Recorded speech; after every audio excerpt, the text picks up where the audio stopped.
In today's film, I'll be breaking down the approach to voicing as used by the Russian pianist Emil Gilels in Rachmaninoff's C-sharp minor Prelude for a really distinctive character of sound. Now, I did a similar film on Horowitz recently. As with that, I'm not saying I sound literally exactly like Gilels. I'm not promising you'll sound exactly like him after watching it. The point is to understand the parameters within which he's working to get this kind of character, not necessarily to copy in the end, but just to realise what's available to us. Because if you can bring it to life even half as much as Gilels, that alone would make you sound 100 times more interesting than if you just think following the instructions on the score alone is going to do all the work for you, because it really isn't. Anyway, so what makes Gilels' sound so distinctive? It's a very simple trick in a way, but he just really leans on the upper voice.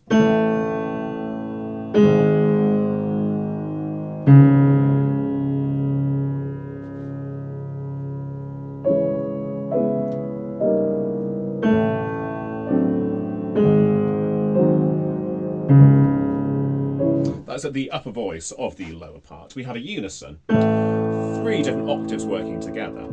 Instead of treating that as one kind of compound voice, he takes the upper part and he really makes that cut through.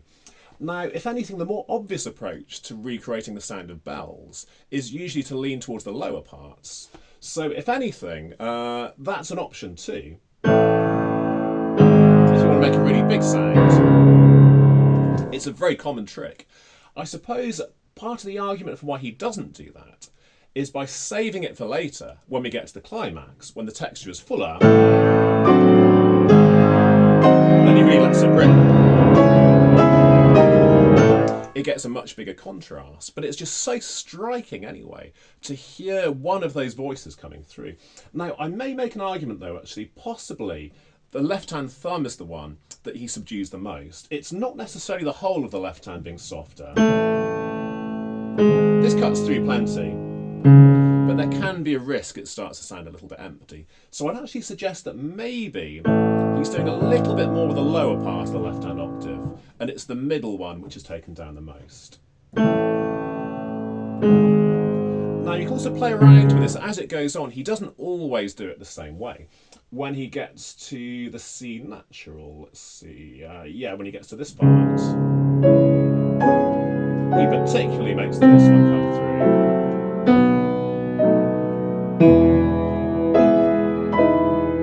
And then he's a bit more uniform on this one, I believe. A bit more on the lowest voice, yeah. So it's not about doing the same thing all the time anyway. It gives us different possibilities when we slightly tweak that balance. Now, a lot of people do this very uniformly. In fact, even to the point, if we say this is a kind of compound voice, and this is our other voice with the chord above, a lot of people play this very equally indeed.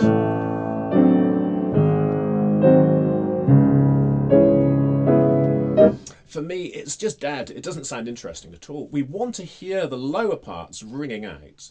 And generally speaking, what Gilels does, he's very good at voicing the top part of the higher voice. So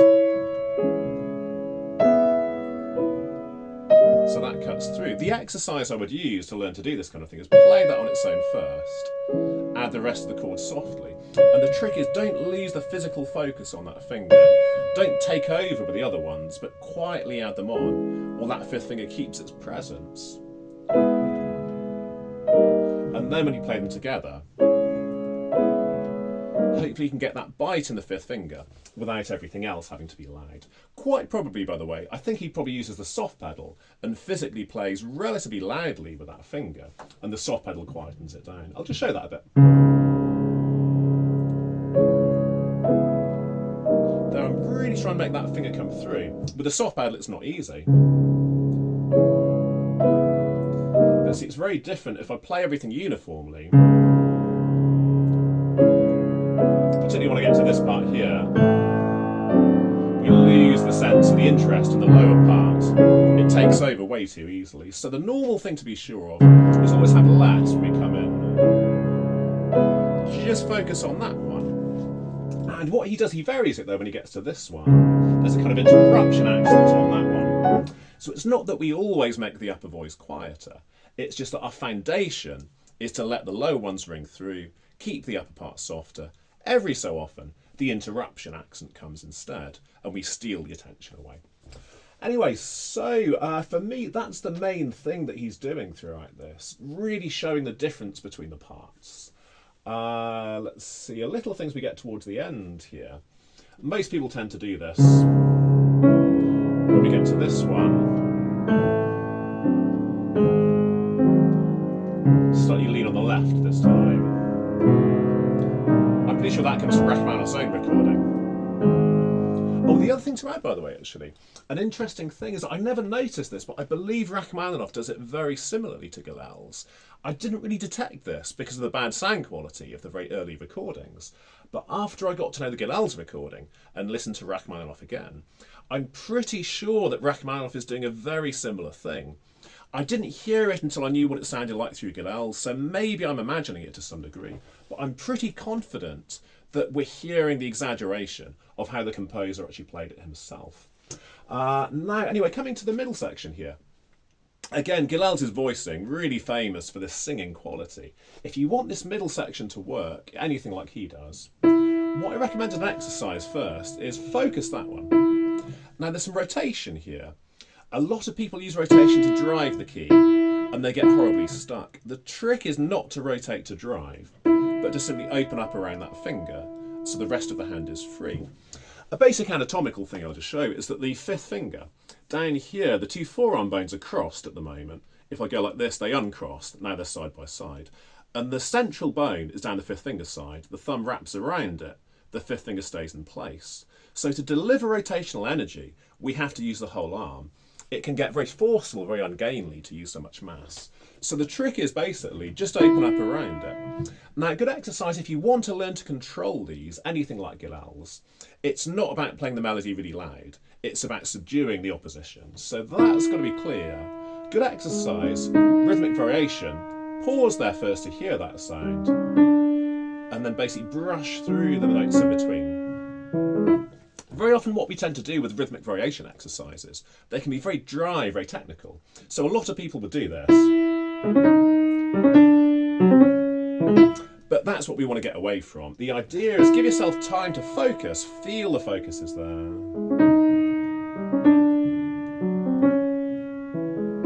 So we're not going to play it. We're going to really make the difference. I think I like a long moan actually. In fact, it reminds me, there was the video game Resident Evil I played years ago. Very often in the background you hear the zombies just going... It's almost like that thing, it's like a long moan here. We don't want to get too crazy too soon. Just getting the presence and the sound. And something Gilels does here, which is the same as Rachmaninoff, by the way, on this.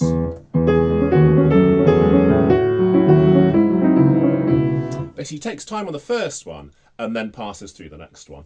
You hear some pianists play this. It sounds almost like a dance sometimes. If we do the two the same, really doesn't sound very interesting at all. Now, you could do the opposite as another option. You could do the first one straight and then linger on the second one. But I'd strongly recommend one of those two should be more tenuto than the other. Rachmaninoff and Gilels alike. They both linger on the first one and then pass through. Anyway, so again, it's the extremity of contrast that really makes the sound of these great artists. It's not that they have a really loud melody. It's chiefly about understanding how to reduce the competition so the melody is allowed to cut through in a straightforward fashion. Now, I'll show you a bit actually with the chords, some personal ideas on how he gets this massive sonority without, well, actually some might say it's a little bit harsh. He's not exactly holding anything back, but for me, it's certainly within the realm of bells, not just blunt force. Now, on the video, I believe you can see his wrists do actually come down slightly. So I'll just talk you through why I believe he's doing that and what's actually going on under the surface. So if we say a very direct pressure, we would have to stiffen the wrists and have this kind of collision. Some people will say if you relax the wrists afterwards, you can relax out of that. For me, that makes no sense. That's like punch a wall. And as long as you remember to relax afterwards, don't worry about it. It doesn't really make any sense. If the impact has happened, we've not saved anything. Now, a very common approach that a lot of people will use to this is to drive forwards. It gives us somewhere to go. We're pushing out of the impact. So that does actually soften the landing.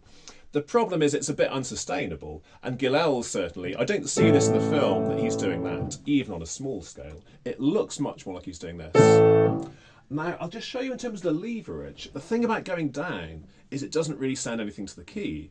If I pull this end, it's just the weight of that end that moves it, and there's not much weight at that end. So it's a very weird thing, this. I never understood the pull down for a long time. The thing about it is it's not really the energy source. It's basically, there's a little bit of deflection going on. So it's not collide and then come down. As I said, the impact's happened. I believe the hand is the main mover, and we're just coming gently down to avoid the jam. If that down is happening at the same time, it's not a down aimed into the keys. It's a down that happens at the same time as this little push. Then you'll be nice and free. But actually, a good trick to get that first is learn to push yourself away. The one thing we certainly don't want to do is pile the mass inwards. That just ramps up the collision. Doesn't necessarily even reach the fingers, all that force. Very often it hits the keyboard late. So push yourself away first. Get that kind of feeling. See, this is fairly direct, but the directness is getting us out of there, not jamming us in. Then from there, we can just add a little bit of that down.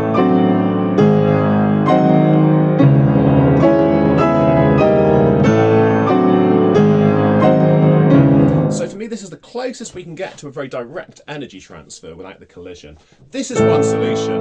It works to some degree, but I think it's a very good idea if we can learn just this little bit of coming down into a really comfortable balance, rather than have to get trapped into this position as the end of every motion we use. And yeah, coming to the end here now, actually, when he gets to the very final one,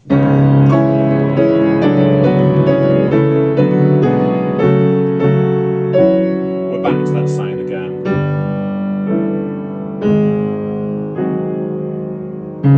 Right through these, he does that trick every time again. This one is the main focus.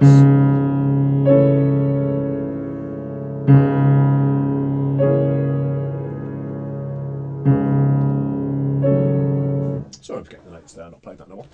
Anyway, this is a good place, by the way. Yeah, to learn that technique for the really strong ones, it's a great place to learn it at the end here. So if you have the wrist maybe just fractionally upwards, but we want the feeling, everything is interacting with the key. So when we come down, it's this indirectness. It's not a swing to make the sound that then collides directly. It's a slow sense of coming around as the hand generates the sound. If you get the precision through a slow action in these ones,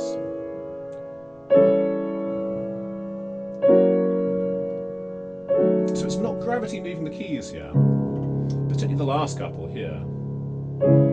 I believe on the video he does indeed come down here, but that down is not like we're using that to come in. It would have done this basically. It doesn't really do much at all. So the key is, it's incidental. The fingers stroke the keys, and we drift down like that. So in fact, the other thing, I suppose, coming back to the opening, if you do want to do as Gilels does, if you want to do the drop, it's worth talking a little bit about this technique behind it, because this can be done from contact. But on the video, what we see is he always drops a bit on this one. Of course, the advantage to that is it just makes a very different movement between the two hands. It's naturally much more likely we can voice the one we're dropping into. So actually, a little bit like what I was saying before, the trick is not to think of all the mass piling into that one and landing hard. It's not enough to just say drop into it because we get a collision. It's not just about being brave. What we have to learn to do is more this kind of thing first. Push yourself out of there, from the key outwards. It's expansion, not contraction, not piling in like this. That's the starter point. Grow out of it, grow everything. Another way of doing that is a stroke as well. If you stroke backwards, let the wrist gently respond but as counterweight. So again, it's not a thrust. We're not driving over to become free.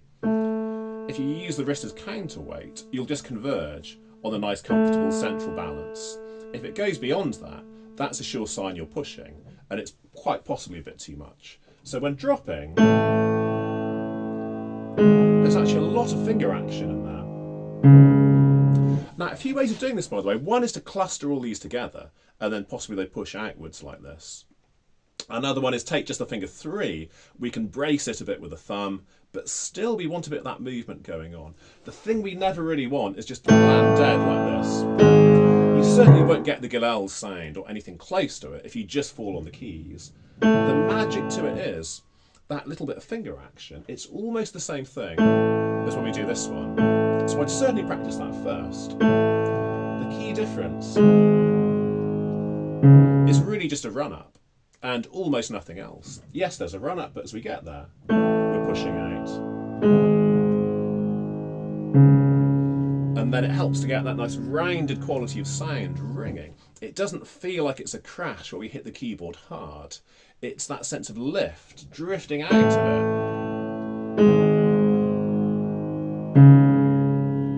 So we can get the nice resonance behind it.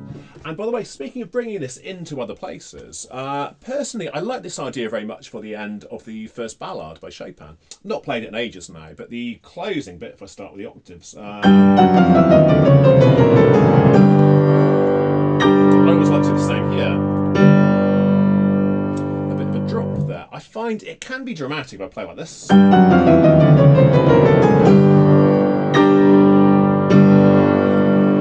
Played a lot louder, but I find there's actually less presence in the sound.